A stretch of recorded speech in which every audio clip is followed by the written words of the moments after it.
How do you steal $160 million from a heavily guarded casino? You need a flawless plan. With a light jump, he slipped into a food cart. A single oxygen tank would last him 30 minutes. Meanwhile, the two brothers disguised themselves as security guards, pretending to push casino funds to the vault. The guard at the vault door didn't suspect a thing. After all, it wasn't his money, so he didn't think much of it. With inside help, Charlie successfully reached the vault. Blake, posing as an association administrator, struck up a conversation with Teddy. He reported that John was an ex-con, and the three of them headed to a room together. Under U.S. law, ex-convicts can't be employed by casinos. John used this rule as an excuse to argue with Blake. In the moment Blake turned away, he stole the pass card. As they were leaving, Blake pretended he had forgotten something. Since Teddy was pressed for time, he told Blake to fetch it himself. Meanwhile, Danny was surrounded by thugs. Just as he was at a loss for words, there was a knock on the door. He thought it was Teddy, but instead, a tough-looking man walked in. As the door shut, the man punched Danny. Not until later.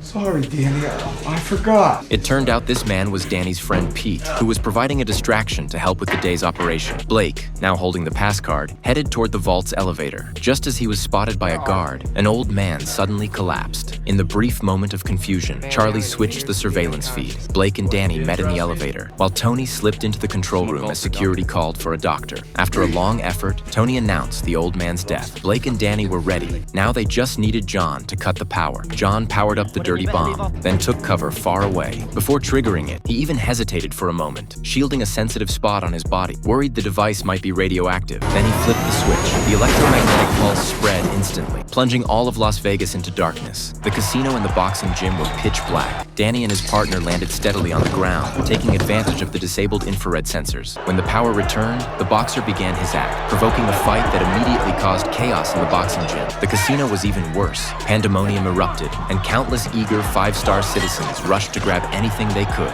At that moment, Teddy sensed that something wasn't right. As the power came back, Charlie climbed out of the food cart, but the box he carried nearly slipped. Just before it could trigger an alarm, he caught the chain and secured the 4 gemstones. He leapt lightly and rolled onto a cabinet, but his landing was shaky, and he nearly fell. Hugging the wall, he crept along and attached the 4 gemstones to the door's latch. These so-called gemstones were actually custom explosives made by John. Tony and the others pried open the elevator doors and tossed out a disc. After hearing 2 loud bangs, they climbed out of the elevator. Just as the 3 of them were collecting cash, Tony called Teddy to taunt him, revealing that he was the one stealing his money. But when Teddy rushed to the surveillance room, he found nothing unusual in the vault.